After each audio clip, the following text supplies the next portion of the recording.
سلام و درود به دوستان و همراهان کانال سکرت سینما. خیلی خوش اومدید. این روزا با پایان فصل سوم و در حقیقت آخرین قسمت سریال پوستشی دیدیم بعد نیست یه بررسی کلی از این سریال پرطرفدار داشته باشیم. خوشحال میشم تا آخرین ویدیو همراه من باشید. اول باید اینو بهتون بگم که ما داریم از 24 قسمت صحبت می‌کنیم و قاعدتاً اگه قرار باشه با جزئیات توضیح بدم واسهتون شاید ساعت‌ها احتیاج به برنامه ساختن باشه. واسه همین سعی کردم تو این ویدیو خیلی خلاصه بررسی کنم این سریال. پوستشی سریال ایرانی بود که دسته فصل 8 قسمتی تولید شد و در بخش نمایش خانگی منتشر شد. اول یه معرفی خلاصه داشته باشم از عوامل مهمتر این سریال. بازیگرای اصلی این سریال افرادی بودن مثل هادی حجازی در نقش نعیم، مهداد صدیقیان در نقش صدرا، پردیس احمدی در نقش ساحل، شهاب حسینی در نقش سرگرد مشکات، پانتا بهرام در نقش لیلا، علیرضا کمانی در نقش رضا پروانه و ژیلا شاهی در نقش مژگان. نویسندگان این سریال جمشید محمودی و رضا بهاروند بودند که جمشید محمودی کارگردانی این سریال هم به عهده داشت.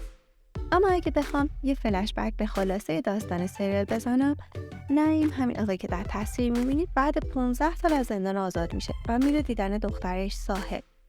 ساحل سالهاست که از پدرش نعیم بیخبره، یعنی میدونه زندانه ولی ارتباطی نداره باهاش. نعیم میره و صحبت میکنه و بعد 15 سال و دوباره این حس پدر دختری برمیگرده بینشون. نعیم و دخترش ساحل میرن به شمال مسافرت و در جریان این سفر ساحل دخترش دزدیده میشه و پلیس جسد ساحل رو پیدا میکنه که سوزونده شده. البته بماند که بعد مشخص میشه ساحل نبود. نعیم که به صورت معمولی هم کم طاقت احساس میکنه که پلیس نمیتونه اونجوری که انتظار داره دنبال قاتل بگرده و شخصا خودش میره دنبال قاتل.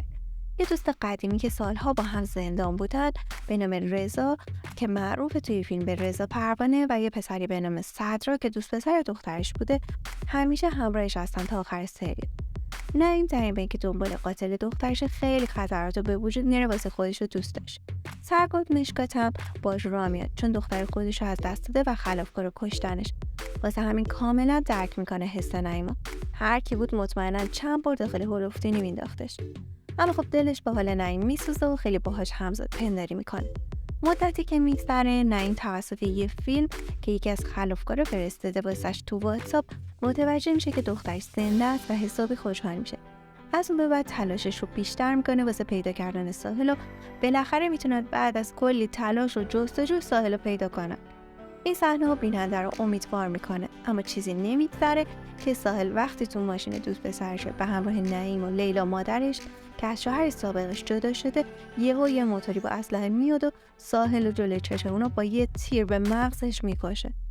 پلیس هم که انگشتر قاتل رو پیدا کرده تو صحنه قتل میره و از اون سرنخ استفاده میکنه تا برسه به قاتل اصلی و در نهایت به منصور میرسه.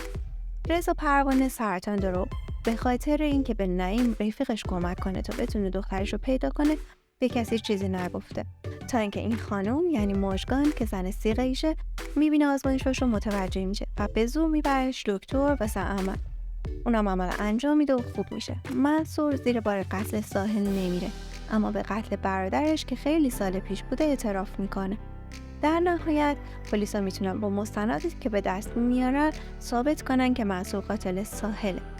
نعیمم که دوباره به زندان افتاده و خودش کاری کرده بود که بره همون زندانی که منصور قاتل دخترش اونجاست، یه روز میره داخل حموم زندان واسه کشتن منصور چاقو همراهش داره. چاقو میزنه به نعیم و تو این درگیری نعیم منصور رو خفه میکنه و خودش زخمی میشه و سریال اینطوری به پایان میرسه. پوستشی سریالی بود که مخاطبان زیادی پیدا کرد و به نسبت سریالایی که تو تلویزیون ایران میسازن بسیار به واقعیت‌های جامعه نزدیک‌تر بود، هم از نظر پوشش و هم از نظر حرف زدن و رفتار پلیس و مسائل اجتماعی. از این نظر میشه بهش نمره قبولی داد. شاید از دید مردم این که پایان خوشی نداشت کمی ضد حال بود و حسرتی واسهشون باقی گذاشت، اما در هر صورت سریالی بود که مورد استقبال مخاطبان خودش قرار گرفت. امیدوارم از دیدن این ویدیو لذت برده باشید. ممنون میشم که با لایک و سابسکرایب ازمون حمایت کنید.